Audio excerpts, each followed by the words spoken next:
Hello friends, स्वागत है आपका अपने यूट्यूब चैनल पे। आज हमारा टॉपिक है रिट पिटीशन। रिट जानने से पहले हमें ये जानना चाहिए कि हमारे राइट्स या अधिकार कौन कौन से हैं। तो आइए जानते हैं। हमारे दो तरह के राइट्स होते हैं। एक लीगल राइट। लीगल राइट को प्रोटेक्शन देने के लिए हमारी पार्लियामेंट टाइम टू टाइम कानून बनाती है और विभिन्न न्यायालय इस्टेब्लिश किए गए हैं। अगर हमारे लीगल राइट का हनन होता है तो हम रिस्पेक्टिव कोर्ट्स को अप्रोच करते हैं। और अगर हमारे फंडामेंटल राइट्स, जिनको मौलिक अधिकार भी कहते हैं, जो कि कॉन्स्टिट्यूशन के आर्टिकल 12 टू 35 में दिए गए हैं, अगर हमारे फंडामेंटल राइट का वॉयलेशन होता है तो हम रिट पिटीशन फाइल करते हैं। हमारे फंडामेंटल राइट का संरक्षण कॉन्स्टिट्यूशन के द्वारा ही किया जाता है। अब यहाँ पे एक क्वेश्चन रेज होता है कि रिट पिटीशन कहाँ फाइल की जा सकती है। तो आइए जानते हैं। आर्टिकल 32 ऑफ इंडियन कॉन्स्टिट्यूशन में हम सुप्रीम कोर्ट और आर्टिकल 226 में हम हाई कोर्ट में रिट पिटीशन फाइल कर सकते हैं। तो आइए जानते हैं कि रिट कितने टाइप्स की होती है। बेसिकली 5 टाइप की रिट होती हैं: हबीस कॉर्पस, मैंडेमस, प्रोहिबिशन, को वेरेंटो और सर्चुररी।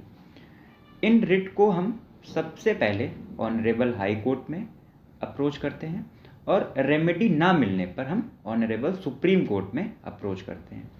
तो जैसा कि हम समझ चुके हैं कि रिट कितने टाइप की होती है। रिट होती है हबीस कॉर्पस, मैंडेमस, प्रोहिबिशन, को वेरेंटो और सर्चुररी। ये पांचों ही लैटिन टर्म्स हैं। तो सबसे पहले आती है हैबियस कॉर्पस। इसका मतलब होता है टू हैव अ बॉडी। ये सबसे ज़्यादा यूज़ की जाने वाली रिट है और इसको सबसे ज़्यादा पावरफुल मानते हैं। अगर कोई इंसान है जिसे स्टेट इलीगली डिटेन करती है तो वह इंसान खुद या उसके फैमिली मेम्बर्स या उसके फ्रेंड्स हैबियस कॉर्पस रिट का यूज़ कर सकते हैं इस पर्सन को रिलीज करने के लिए। जब हम रिट पिटीशन डालते हैं तो हाई कोर्ट या सुप्रीम कोर्ट रिस्पेक्टिव अथॉरिटी से पूछते हैं कि किस बेसिस पे आपने उस इंसान को डिटेन किया है। अगर वो वजह रीजनेबल नहीं होती है तो उस इंसान को इमीडिएटली रिलीज कर देते हैं।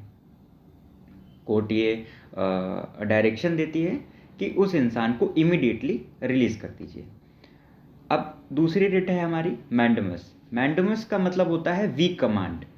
ये रिट किसी पे भी यूज़ कर सकते हैं और उन्हें पब्लिक ड्यूटी परफॉर्म करने के लिए कह सकते हैं।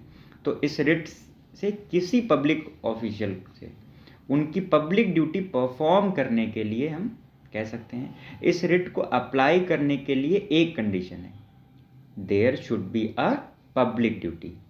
तो थर्ड हमारी रिट है सर्चुररी। इसका मतलब होता है टू बी सर्टिफाइड। इस रिट में सुप्रीम कोर्ट और हाई कोर्ट लोअर कोर्ट को ये कमांड देते हैं कि अपने रिकॉर्ड्स सुप्रीम कोर्ट या हाई कोर्ट को सबमिट करें रिव्यू के लिए।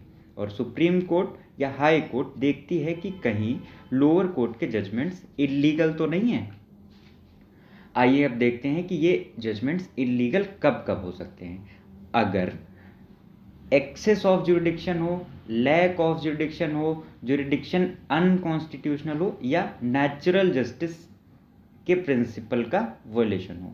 अगर इनके जजमेंट्स इलीगल पाए जाते हैं तो उन्हें क्वैश कर दिया जाता है, मतलब उनको ख़त्म कर दिया जाता है। अब फोर्थ रिट है हमारी रिट ऑफ प्रोहिबिशन। प्रोहिबिशन का मतलब होता है टू फॉरबिड। अब इसको जानने के लिए रिट ऑफ प्रोहिबिशन और सर्चुररी दोनों को एक साथ जानते हैं, क्योंकि इन दोनों में बहुत माइन्यूट सा डिफरेंस होता है। सर्चुररी में जब हम जजमेंट इलीगल देखते हैं तो उसे क्वेश कर देते हैं। प्रोहिबिशन में जब लोअर कोर्ट्स ने अपने जजमेंट्स अनाउंस ना किए हों और गलती होने से पहले ही उन्हें रोक देना चाहते हैं या प्रिवेंट करना चाहते हैं तो रिट ऑफ प्रोहिबिशन का यूज़ हम करते हैं। लास्ट हमारी रिट है को वेरेंटो। को वेरेंटो का मतलब होता है बाय व्हाट अथॉरिटी। इस रिट से कोर्ट किसी भी पब्लिक ऑफिसर से पूछते हैं कि आपने ये जो पब्लिक ऑफिस है इसको किस अथॉरिटी से अज्यूम किया है। अगर वो डिफेक्टिव होता है तो उस पब्लिक ऑफिस को छोड़ना होता है। आई होप कि आपको ये टॉपिक अच्छे से समझ आया होगा। अगर आप हमारे चैनल पर नए हैं तो चैनल को सब्सक्राइब करिए, लाइक करिए, शेयर करिए, ताकि आपको हमारी नई अपडेट्स मिलती रहें। Thank you.